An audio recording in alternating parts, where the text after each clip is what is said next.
ॐ भूर्भुवः स्वः तत्सवितुर्वरेण्यं भर्गो देवस्य धीमहि धियो यो नः प्रचोदयात्। ओम शांति शांति शांति। नमस्ते मेरे प्यारे दोस्तों, ये वर्तमान भारत के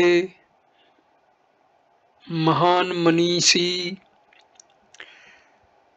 ब्रह्मनिष्ठ, ब्रह्मलीन स्वामी राम सुखदास के कर्म रहस्य के ऊपर दूसरा वीडियो है। इस वीडियो को हम शुरू करते हैं। प्रारब्ध प्रधान है या पुरुषार्थ मनुष्य जीवन में? तो आइए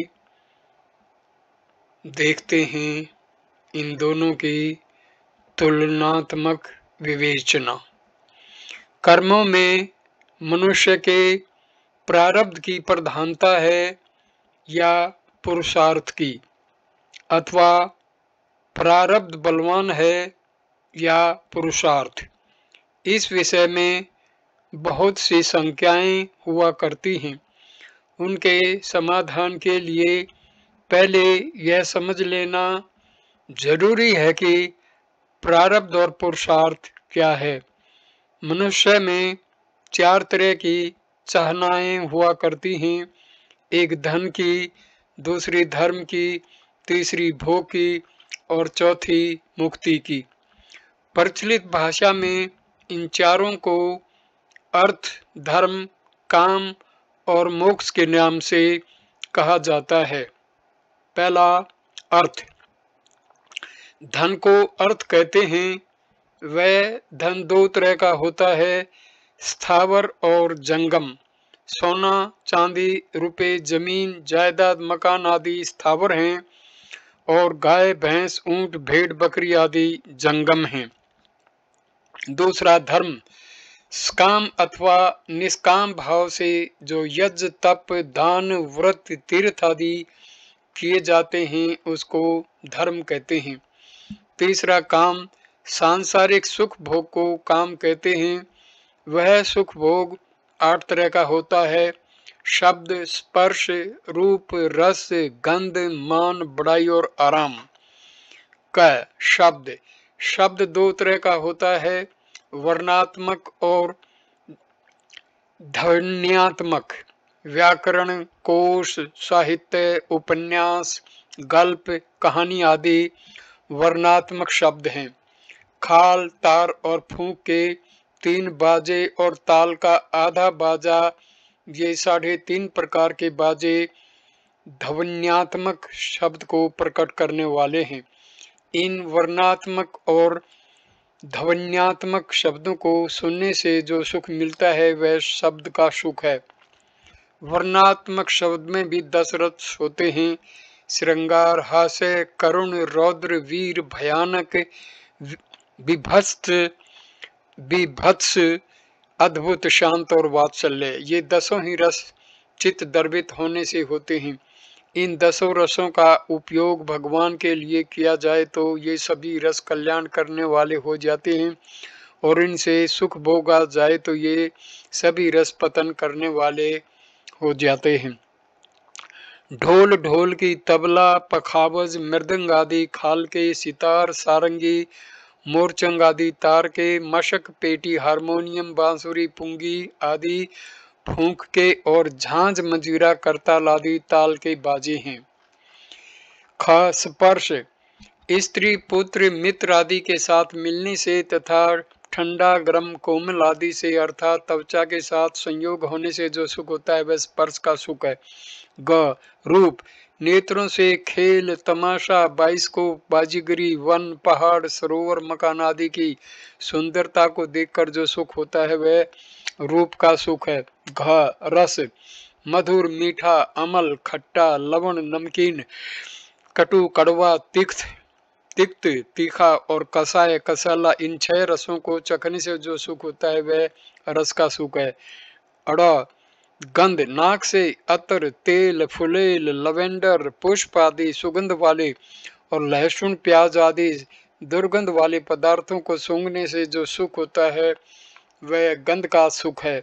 च, मान, शरीर का आदर सत्कार होने से जो सुख होता है वह मान का सुख है। छ, बड़ाई, नाम की प्रशंसा, वाह वाह होने से जो सुख होता है वह बड़ाई का सुख है।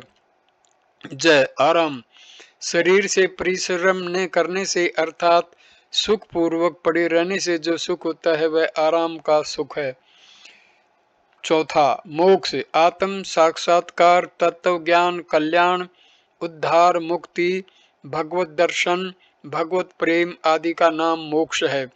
इन चारों अर्थ, धर्म, काम और मोक्ष में देखा जाए तो अर्थ और धर्म दोनों ही परस्पर एक की वृद्धि करने वाले हैं, अर्थात अर्थ से धर्म की और धर्म से अर्थ की वृद्धि होती है, परंतु धर्म का पालन कामना पूर्ति के लिए किया जाए तो वह धर्म भी कामना पूर्ति करके नष्ट हो जाएगा और अर्थ को कामना पूर्ति में लगाया जाए तो वह अर्थ भी कामना पूर्ति करके नष्ट हो जाएगा।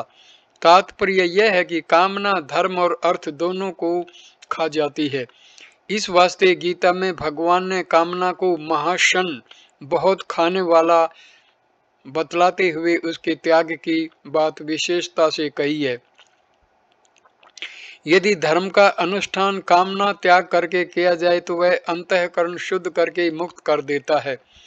ऐसे ही धर्म को कामना का त्याग करके दूसरों के उपकार में, हित में, सुख में खर्च किया जाए तो वह भी अंतःकरण शुद्ध करके मुक्त कर देता है।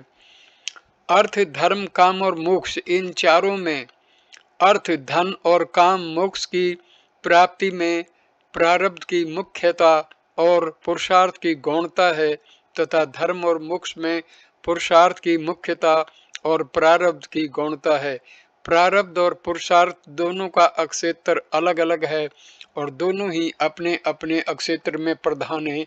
इस वास्ते कहा है, संतोष श्रीसु कर्तव्य सब द्वारे भोजने धने, त्रिषु चैवन कर्तव्य स्वाध्याय जप दान यो। अर्थात अपनी स्त्री, पुत्र, परिवार, भोजन और धन में तो संतोष करना चाहिए और स्वाध्याय, पाठ, पूजा, नाम जप, कीर्तन और दान करने में कभी संतोष नहीं करना चाहिए। तात्पर्य यह हुआ कि प्रारब्ध के फल, धन और भोग में तो संतोष करना चाहिए क्योंकि वे प्रारब्ध के अनुसार जितने मिलने वाले हैं उतने ही मिलेंगे, उससे अधिक नहीं। परंतु धर्म का अनुष्ठान और अपना कल्याण करने में कभी संतोष नहीं करना चाहिए क्योंकि यह नया पुरुषार्थ है और इसी पुरुषार्थ के लिए मनुष्य शरीर मिला है। कर्म के 2 भेद हैं, शुभ पुण्य और अशुभ पाप। शुभ कर्म का फल सुखदायी परिस्थिति प्राप्त होना है और अशुभ कर्म का फल दुखदायी परिस्थिति प्राप्त होना है। कर्म बाहर से किए जाते हैं, इस वास्ते उन कर्मों का फल भी बाहर की परिस्थिति के रूप में ही प्राप्त होता है, परंतु उन परिस्थितियों से जो सुख दुख होते हैं वे भीतर होते हैं। इस वास्ते उन परिस्थितियों में सुखी तथा दुखी होना शुभाशुभ कर्मों का अर्थात प्रारब्ध का फल नहीं है, प्रत्युत अपनी मूर्खता का फल है। अगर वह मूर्खता चली जाए, भगवान पर अथवा प्रारब्ध पर विश्वास हो जाए तो दुखदायी से दुखदायी परिस्थिति आने पर भी चित्त में प्रसन्नता होगी, हर्ष होगा, कारण कि दुखदायी परिस्थिति में पाप कटते हैं। अगाड़ी पाप न करने में सावधानी आती है और पापों के नष्ट होने से अंतःकरण की शुद्धि होती है। साधक को सुखदायी और दुखदायी परिस्थिति का सदुपयोग करना चाहिए, दुरुपयोग नहीं। सुखदायी परिस्थिति आ जाए, अनुकूल सामग्री को दूसरों के हित के लिए सेवा बुद्धि से खर्च कर सुखदायी परिस्थिति का सदुपयोग है और उसका सुख बुद्धि भोग करना दुरुपयोग है। ऐसे ही दुखदायी परिस्थिति आ जाए तो सुख की इच्छा का त्याग करना और मेरे पूर्वकृत पापों का ना करने के लिए, भविष्य में पाप ना करने की सावधानी रखने के लिए और मेरी उन्नति करने के लिए ही प्रभु कृपा से ऐसी परिस्थिति आई है, ऐसा समझकर परम प्रसन्न रहना दुखदायक परिस्थिति का सदुपयोग है और उससे दुखी होना दुरुपयोग है। मनुष्य शरीर सुख दुख भोगने के लिए नहीं है। सुख भोगने के स्थान सर्वनाधिक हैं और दुख भोगने के स्थान नरक तथा 84 लाख योनियां हैं। इस वास्ते वे भोग योनियां हैं और मनुष्य कर्म योनि है, परंतु यह कर्म योनि उनके लिए है जो मनुष्य शरीर में सावधान नहीं होते, केवल जन्म मरण के चक्कर में ही पड़े हुए हैं। वास्तव में मनुष्य शरीर सुख दुख से ऊंचा उठने के लिए अर्थात मुक्ति की प्राप्ति के लिए ही मिला है। इस वास्ते इसको कर्म योनि ने कहकर साधन योनि ही कहना चाहिए। प्रारब्ध कर्मों के फलस्वरूप जो सुखदायी और दुखदायी परिस्थिति आती है, उन दोनों में सुखदायी परिस्थिति का स्वरूप से त्याग करने में तो मनुष्य स्वतंत्र है, पर दुखदायी परिस्थिति का स्वरूप से त्याग करने में मनुष्य परतंत्र है, अर्थात उसका स्वरूप से त्याग नहीं किया जा सकता। कारण यह है कि सुखदायी परिस्थिति दूसरों का हित करने, उन्हें सुख देने के फल स्वरूप बनी है और दुखदायी परिस्थिति दूसरों को दुख देने के फल स्वरूप बनी है। इसको एक दृष्टांत से इस प्रकार समझ सकते हैं। श्यामलाल ने रामलाल को 100 रुपये उधार दिए। रामलाल ने वादा किया कि अमुक महीने में ब्याज सहित रुपये लौटा दूंगा। महीना बीत गया पर रामलाल ने रुपये नहीं लौटाए तो श्यामलाल रामलाल के घर पहुंचा और बोला, तुमने वादे के अनुसार रुपये नहीं दिए, अब दो। रामलाल ने कहा, अभी मेरे पास रुपये नहीं है, परसों दे दूंगा। श्यामलाल तीसरे दिन पहुंचा और बोला, लाओ मेरे रुपए। रामलाल ने कहा, अभी मैं आपके पैसे नहीं जुटा सका, परसों आपके रुपए जरूर दूंगा। तीसरे दिन फिर श्यामलाल पहुंचा और बोला, रुपए दो। तो रामलाल ने कहा, कल जरूर दूंगा। दूसरे दिन श्यामलाल फिर पहुंचा और बोला, लाओ मेरे रुपए। रामलाल ने कहा, रुपए जुटे नहीं, मेरे पास रुपए हैं नहीं तो मैं कहां से दूं, परसों आना।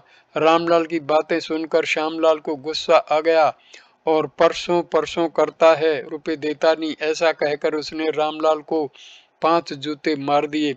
रामलाल ने कोर्ट में नालिश अर्थात शिकायत कर दी। श्यामलाल को बुलाया गया और पूछा, क्या तुमने इसके घर पर जाकर जूता मारा है? तो श्यामलाल ने कहा, हाँ साहब, मैंने जूता मारा है। मजिस्ट्रेट ने पूछा, क्यों मारा? श्यामलाल ने कहा, इसको मैंने रुपए दिए थे और इसने वादा किया था कि मैं इस महीने रुपए लौटा दूंगा। महीना बीत जाने पर मैंने इसके घर जाकर रुपए मांगे तो कल परसों कहकर इसने मुझे बहुत तंग किया। इस पर मैंने गुस्से में आकर इसे 5 जूते मार दिए, तो सरकार 5 जूतों के 5 रुपए काटकर शेष रुपए मुझे दिला दीजिए। मजिस्ट्रेट ने हंसकर कहा, यह फौजदारी कोर्ट है, यहाँ रुपए दिलाने का वो कायदा नियम नहीं है, यहाँ दंड देने का कायदा है। इस वास्ते आपको जूता मारने के बदले में कैद या जुर्माना भोगना ही पड़ेगा। आपको रुपए लेने हो तो दीवानी कोर्ट में जाकर नालिश करो, वहाँ रुपए दिलाने का वायदा कायदा है, क्योंकि वह विभाग अलग है। इस तरह अशुभ कर्मों का फल जो दुखदायी परिस्थिति है वह फौजदारी है, इस वास्ते उसका स्वरूप से त्याग नहीं कर सकते, और शुभ कर्मों का फल जो सुखदायी परिस्थिति है वह दीवानी है, इस वास्ते उसका स्वरूप से त्याग किया जा सकता है। इससे यह सिद्ध हुआ कि मनुष्य के शुभ अशुभ कर्मों का विभाग अलग अलग है। इस वास्ते शुभ कर्मों पुण्यों और अशुभ कर्मों पापों का अलग अलग संग्रह होता है। ये दोनों एक से एक कटते नहीं, अर्थात पापों से पुण्य नहीं कटते और पुण्य से पाप नहीं कटते। संसार में एक आदमी पुण्यात्मा सदाचारी है और दुख पा रहा है, तथा एक आदमी पापात्मा है, दुराचारी और सुख भोग रहा है। इस बात को लेकर अच्छे अच्छे पुरुषों के भीतर भी यह संख्या हो जाया करती है कि ईश्वर का न्याय कहाँ है। इसका समाधान यह है कि अभी पुण्यात्मा जो दुख पा रहा है यह पूर्व के किसी जन्म में किए हुए पाप का फल है, अभी किए हुए पुण्य का नहीं। ऐसे ही अभी पापात्मा जो सुख भोग रहा है यह भी पूर्व के किसी जन्म में किए हुए पुण्य का फल है, अभी किए हुए पाप का नहीं। इसमें एक तात्विक बात और है, कर्मों के फल रूप में जो अनुकूल परिस्थिति आती है उससे सुखी होता है और प्रतिकूल परिस्थिति आती है उससे दुखी होता है। ऐसी बात है नहीं। जैसे अनुकूल परिस्थिति आने पर मन में अभिमान होता है, छोटों से घृणा होती है, अपने से अधिक संपत्ति वालों को देखकर उनसे ईर्ष्या होती है, असहिष्णुता होती है, अंतःकरण में जलन होती है और मन में ऐसे दुर्भाव आते हैं कि उनकी संपत्ति कैसे नष्ट हो तथा वक्त पर उनको नीचा दिखाने की चेष्टा भी होती है। इस तरह सुख सामग्री और धन संपत्ति पास में रहने पर भी वह सुखी नहीं हो सकता, परंतु बाहरी सामग्री को देखकर अन्य लोगों को यह भ्रम होता है कि वह बड़ा सुखी है। ऐसे ही किसी विरक्त और त्यागी मनुष्य को देखकर भोग सामग्री वाले मनुष्य को उस पर दया आती है कि बेचारे के पास धन संपत्ति आदि सामग्री नहीं है, बेचारा बड़ा दुखी है। परंतु वास्तव में विरक्त के मन में बड़ी शांति और बड़ी प्रसन्नता रहती है। वह शांति और प्रसन्नता धन के कारण किसी धनी में नहीं रह सकती। इस वास्ते धन का होना मात्र सुख नहीं है और धन का अभाव मात्र दुख नहीं है। सुख नाम हृदय की शांति और प्रसन्नता का है और दुख नाम हृदय की जलन और संताप का है। दुख पा रहे हैं और दुर्योधन धर्म की किंचित मात्र भी परवाह न करके केवल स्वार्थ परायण ही हो रहा है, पर वह राज्य कर रहा है, आराम से रह रहा है और सुख भोग रहा है। ऐसा प्रश्न करने पर युधिष्ठिर जी महाराज ने उत्तर दिया कि जो सुख पाने की इच्छा से धर्म का पालन करते हैं वे धर्म के तत्व को जानते ही नहीं। वे तो पशुओं की तरह सुख भोग के लिए लोलुप और दुख से भयभीत रहते हैं, फिर बेचारे धर्म के तत्व को कैसे जाने। इस वास्ते मनुष्य की मनुष्यता इसी में है कि वे सुखदायी और दुखदायी परिस्थिति की परवाह न करके शास्त्र के आज्ञा अनुसार केवल अपने धर्म कर्तव्य का पालन करते रहें। पुण्य और पाप का फल भोगने में एक नियम नहीं है। पुण्य तो निष्काम भाव से भगवान के अर्पण करने से खत्म हो सकता है, परंतु पाप भगवान के अर्पण करने से खत्म नहीं होता। पाप का फल तो भोगना ही पड़ता है, क्योंकि भगवान की आज्ञा के विरुद्ध किया हुआ काम भगवान के अर्पण कैसे हो सकता है, और अर्पण करने वाला भी भगवान के विरुद्ध कर्मों को भगवान के अर्पण कैसे कर सकता है। प्रत्युत भगवान की आज्ञा के अनुसार किए हुए कर्म ही भगवान के अर्पण होते हैं। इस विषय में एक कहानी आती है। एक राजा अपनी प्रजा सहित हरिद्वार गया। उसके साथ में सब तरह के लोग थे, उनमें एक चमार भी था। उस चमार ने सोचा कि ये बनिए लोग बड़े चतुर होते हैं, ये अपनी बुद्धिमानी से धनी बन गए हैं, अगर हम भी उनकी बुद्धिमानी के अनुसार चलें तो हम धनी बन जाएं। ऐसा विचार करके वह एक चतुर बनिए की क्रियाओं पर निगरानी रखकर चलने लगा। जब हरिद्वार के ब्रह्मकुंड में पंडादान पुण्य का संकल्प कराने लगा तो उस बनिए ने कहा, मैंने अमुक ब्राह्मण को 100 रुपये उधार दिए थे, आज मैं उनको दान रूप में श्री कृष्णार्पण करता हूँ। पंडे ने संकल्प भरवा दिया। चमार ने देखा कि इसने एक कौड़ी भी नहीं दी और लोगों में प्रसिद्ध हो गया कि इसने 100 रुपये का दान कर दिया। कितना बुद्धिमान है, मैं भी इससे कम नहीं रहूंगा। जब पंडे ने चमार से संकल्प भरवाना शुरू किया तो चमार ने कहा, अमुक बनिए ने मुझसे 100 रुपये उधार दिए थे, तो उन 100 रुपयों को मैं भी कृष्णा अर्पण करता हूँ। उसकी ग्रामीण बोली को पंडा पूरी तरह समझा नहीं और संकल्प भरवा दिया। इससे चमार बड़ा खुश हो गया कि मैंने भी बनिए के समान 100 रुपये का दान पुण्य कर दिया। सब घर पहुंचे। समय पर खेती हुई। ब्राह्मण और चमार के खेतों में खूब अनाज पैदा हुआ। ब्राह्मण देवता ने बनिए से कहा, सेठ आप चाहें तो 100 रुपये का अनाज ले लो, इससे आपको नफा भी हो सकता है, मुझे तो आपका कर्जा चुकाना है। बनिए ने कहा, ब्राह्मण देवता जब मैं हरिद्वार गया था तब मैंने आपको उधार दिए हुए 100 रुपये दान कर दिए। ब्राह्मण बोला, सेठ मैंने आपसे 100 रुपये उधार लिए हैं, दान नहीं लिए, इस वास्ते इन रुपयों को मैं रखना नहीं चाहता, ब्याज सहित पूरा चुकाना चाहता हूँ। सेठ ने कहा, आप देना ही चाहते हैं तो अपनी बहन अथवा कन्या को दे सकते हैं, मैंने 100 रुपये भगवान के अर्पण कर दिए हैं, इस वास्ते मैं तो लूंगा नहीं। अब ब्राह्मण और क्या करता, वह अपने घर लौट गया। अब जिस बनिए से चमार ने 100 रुपये लिए थे वह बनिया चमार के खेत में पहुंचा और बोला, लाओ मेरे रुपए, तुम्हारा अनाज हुआ है, 100 रुपए का अनाज ही दे दो। चमार ने सुन रखा था कि ब्राह्मण के देने पर भी बनिया ने उससे रुपए नहीं लिए, अतः उसने सोचा कि मैंने संकल्प कर रखा है तो मेरे को रुपए क्यों देने पड़ेंगे। ऐसा सोचकर चमार बनिए से बोला, मैंने तो अमक सेठ की तरह गंगा जी में खड़े होकर सब रुपए श्री कृष्णा अर्पण कर दिए, तो मेरे को रुपए क्यों देने पड़ेंगे। बनिया बोला, तेरे अर्पण कर देने से कर्जा नहीं छोड़ सकता, क्योंकि तूने मेरे से कर्जा लिया है, तो तेरे छोड़ने से कैसे छूट जाएगा। मैं तो अपने 100 रुपये ब्याह सहित पूरे लूंगा, लाओ मेरे रुपये। ऐसा कहकर उसने चमार से अपने रुपयों का अनाज ले लिया। इस कहानी से यह सिद्ध होता है कि हमारे पर दूसरों का जो कर्जा है वह हमारे छोड़ने से नहीं छूट सकता। ऐसे ही हम भगवत आज्ञानुसार शुभ कर्मों को तो भगवान के अर्पण कर उनके बंधन से छूट सकते हैं, पर अशुभ कर्मों का फल तो हमारे को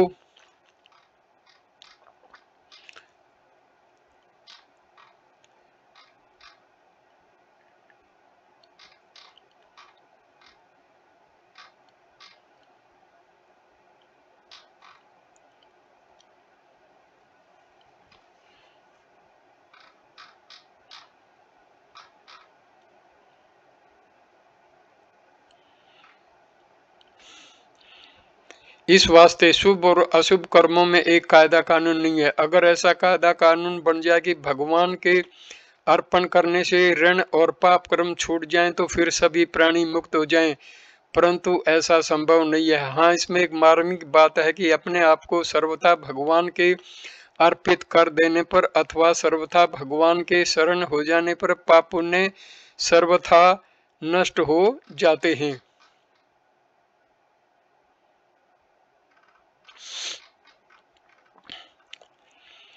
दूसरी शंका यह होती है कि धन और भोगों की प्राप्ति प्रारब्ध कर्म के अनुसार होती है। ऐसी बात समझ में नहीं आती, क्योंकि हम देखते हैं कि इनकम टैक्स, सेल टैक्स आदि की चोरी करते हैं तो धन बच जाता है, और टैक्स पूरा देते हैं तो धन चला जाता है। तो धन का आना जाना प्रारब्ध के अधीन कहाँ हुआ, यह तो चोरी के अधीन हुआ। इसका समाधान इस प्रकार है, वास्तव में धन प्राप्त करना और भोग भोगना, इन दोनों में ही प्रारब्ध की प्रधानता है, परंतु इन दोनों में भी किसी का धन प्राप्ति का प्रारब्ध होता है, भोग का नहीं, और किसी का भोग का प्रारब्ध होता है, धन प्राप्ति का नहीं, तथा किसी का धन और भोग दोनों का ही प्रारब्ध होता है। जिसका धन प्राप्ति का प्रारब्ध तो है पर भोग का प्रारब्ध नहीं है, उसके पास लाखों रुपए रहने पर भी बीमारी के कारण वैद्य डॉक्टर के मना करने पर वह भोगों को भोग नहीं सकता, उसको खाने में रूखा सूखा ही मिलता है। जिसका भोग का प्रारब्ध होए पर धन का प्रारब्ध नहीं है, उसके पास धन का अभाव होने पर भी उसके सुख आराम में किसी तरह की कमी नहीं रहती। उसको किसी की दया से, मित्रता से, काम धंधा मिल जाने से प्रारब्ध के अनुसार जीवन निर्वाह की सामग्री मिलती रहती है। अगर धन का प्रारब्ध नहीं है तो चोरी करने पर भी धन नहीं मिलेगा, परंतु चोरी किसी प्रकार से प्रकट हो जाएगी तो बचा हुआ धन भी चला जाएगा तथा दंड और मिलेगा। यहाँ दंड मिले या नहीं मिले, पर परलोक में तो दंड जरूर मिलेगा, उससे वह बच नहीं सकता। अगर प्रारब्ध वश चोरी करने से धन मिल भी जाए तो भी उस धन का उपभोग नहीं हो सकेगा। वह धन बीमारी में, चोरी में, डाके में, मुकदमे में, ठगाई में चला जाएगा। तात्पर्य यह है कि वह धन जितने दिन टिकने वाला है उतने ही दिन टिकेगा और फिर नष्ट हो जाएगा। इतना ही नहीं, इनकम टैक्स आदि की चोरी करके जो संस्कार भीतर पड़े हैं वे संस्कार जन्म जन्मांतर तक उसे चोरी करने के लिए उकसाते रहेंगे और वह उनके कारण दंड पाता रहेगा। अगर धन का प्रारब्ध है तो कोई गोद ले लेगा अथवा मरता हुआ कोई व्यक्ति उसके नाम से वसीयतनामा लिख देगा अथवा मकान बनाते इसमें नींव खोदते ही जमीन में गड़ा हुआ धन मिल जाएगा, आदि आदि। इस प्रकार प्रारब्ध के अनुसार जो धन मिलने वाला है वह किसी न किसी कारण से मिलेगा ही, परंतु मनुष्य प्रारब्ध पर तो विश्वास करता नहीं, कम से कम अपने पुरुषार्थ पर भी विश्वास नहीं करता कि हम मेहनत से कमाकर खा लेंगे। इस कारण उसकी चोरी आदि दुष्कर्मों में प्रवृत्ति हो जाती है, जिससे हृदय में जलन रहती है, दूसरों से छिपाव करना पड़ता है, पकड़े जाने पर दंड पाना पड़ता है, आदि आदि। अगर मनुष्य विश्वास और संतोष रखे तो हृदय में महान शांति और आनंद प्रसन्नता रहती है तथा आने वाला धन भी आ जाता है, और जितना जीने का प्रारब्ध है उतना जीवन निर्वाह की सामग्री किसी न किसी तरह मिलती रहती है। जैसे व्यापार में घाटा लगना, घर में किसी की मृत्यु होना, बिना कारण अपयश और अपमान होना आदि दुखदायी परिस्थिति को कोई भी नहीं चाहता, पर फिर भी वह आती ही है। ऐसे ही सुखदायी परिस्थिति भी आती रहती है, उसका कोई रोक नहीं सकता। भागवत में आया है, सुखमयी इंद्रियकम राजन स्वर्गे नरक एवच देहिनाम यद तथा दुखम तस्मान छेत तद्बुद्ध है। राजन, प्राणियों को जैसे इच्छा के बिना प्रारब्धानुसार दुख प्राप्त होते हैं, वैसे ही इंद्रिय जन्य सुख स्वर्ग में और नरक में भी प्राप्त होते हैं। अतएव बुद्धिमान पुरुष को चाहिए कि वह उन सुखों की इच्छा न करे। जैसे धन और भोग का प्रारब्ध अलग अलग होता है, अर्थात किसी का धन का प्रारब्ध होता है और किसी का भोग का प्रारब्ध होता है, ऐसे ही धर्म और मोक्ष का पुरुषार्थ भी अलग अलग होता है, अर्थात कोई धर्म के लिए पुरुषार्थ करता है और कोई मोक्ष के लिए पुरुषार्थ करता है। धर्म के अनुष्ठान में शरीर, धन आदि वस्तुओं की मुख्यता रहती है और मोक्ष की प्राप्ति में भाव तथा विचार की मुख्यता रहती है। एक करना होता है, एक होना होता है, दोनों विभाग अलग अलग हैं। करने की चीज है कर्तव्य और होने की चीज है फल। मनुष्य का कर्म करने में अधिकार है, फल में नहीं। कर्मण्येव अधिकारस्ते मा फलेषु कदाचन। गीता 2 अध्याय 47वां श्लोक। तात्पर्य यह है कि होने की पूर्ति प्रारब्ध के अनुसार अवश्य होती है, उसके लिए यह होना चाहिए और यह नहीं होना चाहिए, ऐसी इच्छा नहीं करनी चाहिए। करने में शास्त्र और लोक मर्यादा के अनुसार कर्तव्य कर्म करना चाहिए। करना पुरुषार्थ के अधीन है और होना प्रारब्ध के अधीन है। इस वास्ते मनुष्य करने में स्वाधीन है और होने में पराधीन है। मनुष्य की उन्नति में खास बात है करने में सावधान रहे और होने में प्रसन्न रहे। क्रियामान, संचित और प्रारब्ध, इन तीनों कर्मों से मुक्त होने का क्या उपाय है? प्रकृति और पुरुष ये दो हैं। प्रकृति सदा क्रियाशील है, पर पुरुषों में कभी परिवर्तन रूप क्रिया नहीं होती। प्रकृति से अपना संबंध मानने वाला प्रकृतिस्थ पुरुष ही कर्ता भोक्ता बनता है। जब वह प्रकृति से संबंध विच्छेद कर लेता है, अर्थात अपने स्वरूप में स्थित हो जाता है, तब उस पर कोई भी कर्म लागू नहीं होता। प्रारब्ध संबंधी अन्य बातें इस प्रकार हैं। एक, बोध हो जाने पर भी ज्ञानी का प्रारब्ध रहता है।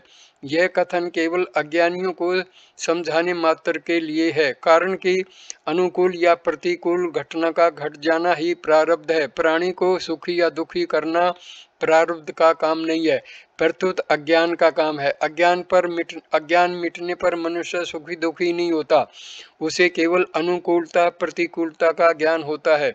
ज्ञान होना दोषी नहीं है, प्रत्युत सुख दुख स्वरूप विकार होना दोषी है। इस वास्ते वास्तव में ज्ञानी का प्रारब्ध नहीं होता। दूसरा, जैसा प्रारब्ध होता है वैसी बुद्धि बन जाती है। जैसे एक ही बाजार में एक व्यापारी ने माल बिक्री कर दिया और एक व्यापारी ने माल खरीद लिया। बाद में जब बाजार भाव तेज हो जाता है तो बिक्री करने वाले व्यापारी को नुकसान होता है तथा खरीदने वाले व्यापारी को नफा होता है, और जब बाजार भाव मंदा हो जाता है बिक्री करने वाले व्यापारी को नफा होता है तथा खरीदने वाले व्यापारी को नुकसान होता है। तो खरीदने और बेचने की बुद्धि प्रारब्ध से बनती है, अर्थात नफा या नुकसान का जैसा प्रारब्ध होता है उसी के अनुसार पहले बुद्धि बन जाती है, जिसे प्रारब्ध के अनुसार फल भुगताया जा सके।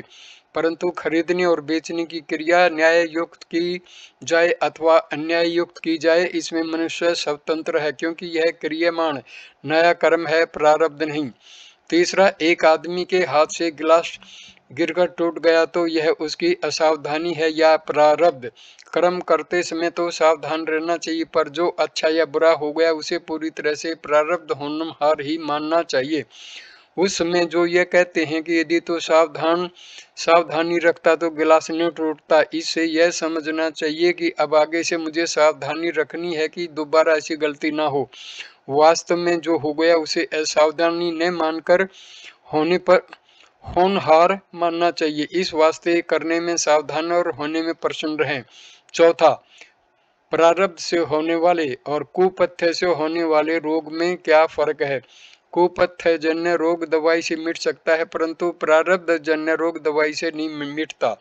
महामृत्युंजय आदि का जप और यज्ञ यागादि अनुष्ठान करने से प्रारब्ध जन्य रोग भी कट सकता है, अगर अनुष्ठान प्रबल हो तो। रोग के दो प्रकार हैं, आधि मानसिक रोग और व्याधि शारीरिक रोग। आधि भी दो भेद होते हैं, एक तो शोक चिंता आदि, दूसरा पागलपन।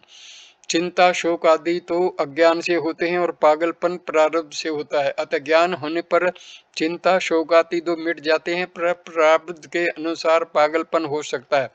हाँ, पागलपन पर होने पर भी ज्ञानी के द्वारा कोई अनुचित शास्त्र निषिद्ध क्रिया नहीं होती है। पांचवा, जान करके जो आत्महत्या कर लेता है उसे अकाल मृत्यु कहते हैं। आत्महत्या करने वाले को मनुष्य की हत्या का पाप लगता है। यह नया पाप क्रम है, प्रारब्ध नहीं। दुर्घटना आदि से जो मृत्यु हो जाती है वह आकस्मिक मृत्यु है।